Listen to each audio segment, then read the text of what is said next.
অভ্যর্থনের মহানায়ক সাবেক এমপি সাবেক মন্ত্রী জনাব আলহাজ আমানুল্লাহ আমান ভাইয়ের আজকের প্রধান অতিথি হিসাবে আমাদের মাঝে উপস্থিত থাকার কথা ছিল। আমাদের মাঝে বিশেষ অতিথি হিসাবে যিনি উপস্থিত থাকার কথা ছিল, যার আমাদের কেরানীগঞ্জের অভিভাবক সাবেক এমপি ও সাবেক মন্ত্রী দেশনেত্রী বেগম খালেদা জিয়ার উপদেষ্টা মন্ডলীর সদস্য, তার সুযোগ্য উত্তরসূরি কেরানীগঞ্জের জনতার এমপি, ইতিমধ্যে যিনি কেরানীগঞ্জের সকলের মন জয় করে নিয়েছেন, সেই প্রাণপ্রিয় নেতা ব্যারিস্টার ইরফান ইবনে আমান অমি, সাংগঠনিক সম্পাদক ঢাকা জেলা বিএনপি ঢাকা ২ আসন। ইতিমধ্যে আমাদের মাঝে এসে উপস্থিত হয়েছেন উক্ত খেলার বিশেষ অতিথি সাবেক কেরানীগঞ্জ মডেল থানা ছাত্র দলের সংগ্রামী সাধারণ সম্পাদক, বর্তমান যিনি কেরানীগঞ্জকে সুন্দরভাবে ঢেলে সাজিয়েছেন, যুবদলকে সুসংগঠিত করার জন্য প্রতিটি অনুষ্ঠানে স্বতঃস্ফূর্তভাবে যিনি উপস্থিত থেকে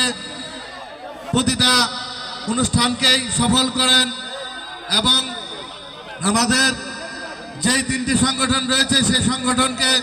সবসময় ভালোভাবে উপদেশ দেন এবং সংগঠনকে শক্তিশালী করার জন্য তিনি সবসময়, যার মনোবল আমাদের সর্বক্ষণিকভাবে আমরা যার কথায় আমরা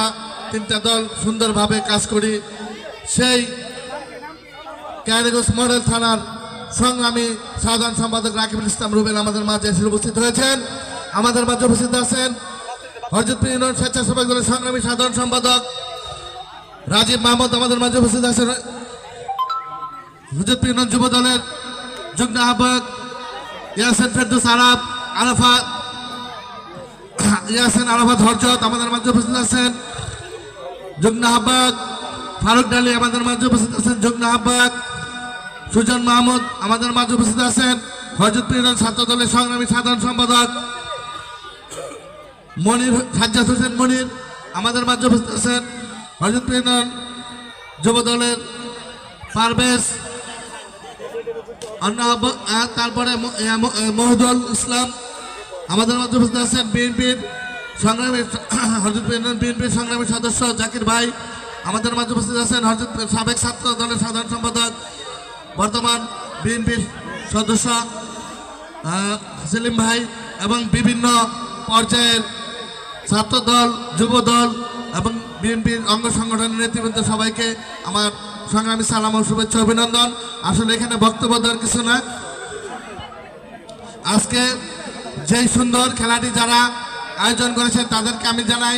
আমার স্বেচ্ছাসেবক দলের পক্ষ থেকে সংগ্রামী শুভেচ্ছা অভিনন্দন। কারণ খেলাধুলা হচ্ছে একটা বিনোদনের একটা প্রধান অংশ। কারণ এই দেশ যেইভাবে অবহেলিত ছিল, আজকে যার জন্য